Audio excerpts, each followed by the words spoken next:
name is Kahleb, and I'm also here with Nicole Adawale. We're here at the networking event, to network and to talk to different people and get their opinions on their business. And I just wanted to ask you a couple questions about your profession. Absolutely. All right, so you say you are a civil engineer, right? I am. What do you guys do? Most people think about civil engineers as designing roads, dams, bridges, sewers. Civil means for the civic good.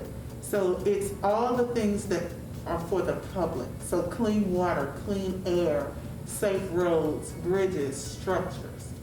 Those are the kinds of things that we design. We also assist in the construction process where we might test material. We might have an engineer that's supervising and watching the construction process. And then we also do land surveying. You say you guys assist with construction, so what is that like? What is that type of experience? If we were working, for instance, for the highway department, and the contractor was building a road, and they say, we put down 1 mile of pavement today. We would make sure that it's 1 mile of pavement. We make sure that they put down the amount of pavement they said, and then also make sure that it's the thickness it's supposed to be, sure they're following safe procedures. And there might be some other things, it might be workforce. How many people of color do they have on the job? How many women do they have on the job? There's a lot of things. You're right, and so we also advance diversity in that way. How young were you when you realized you wanted to be a civil engineer, and why? That's a great question. My career journey probably started in 6th grade, and I took a technical drawing class. I went to school in University City.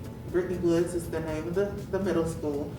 And I took a technical drawing class where you're learning how to draw in perspective and learning how to draw things to certain specifications. And I realized I was really good at drawing straight lines and not so good at drawing apples.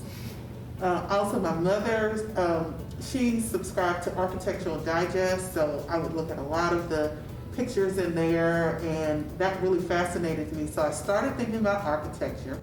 Then when I got into high school, and again, I went to University City High School, my counselor told me about a program called Inroads, which was to encourage students of color to go into either business or into engineering.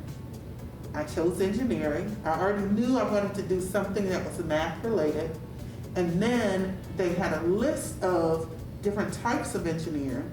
And they said, civil engineers, you design roads, bridges, and blow things up. I said, oh my gosh, that's a career for me. What would you tell young minority girls out there that wants to get in your career? What would you tell them as inspiration? I would tell them that there are no limits except for the ones that you place on yourself. And even if you do run into a roadblock, there's always a way around it. Find mentors, great counselor in high school. I also encountered some great mentors when I got into Inroads. When I got to college, I surrounded myself with a great group of friends who kept me grounded, who kept me encouraged, helped me get through school. I went to Georgia Tech in Atlanta, or some people know it as the Georgia Institute of Technology, but the face covering I'm wearing is Harris Stowe. I went there for my 2nd degree and actually just finished last year. Congratulations. Thank you.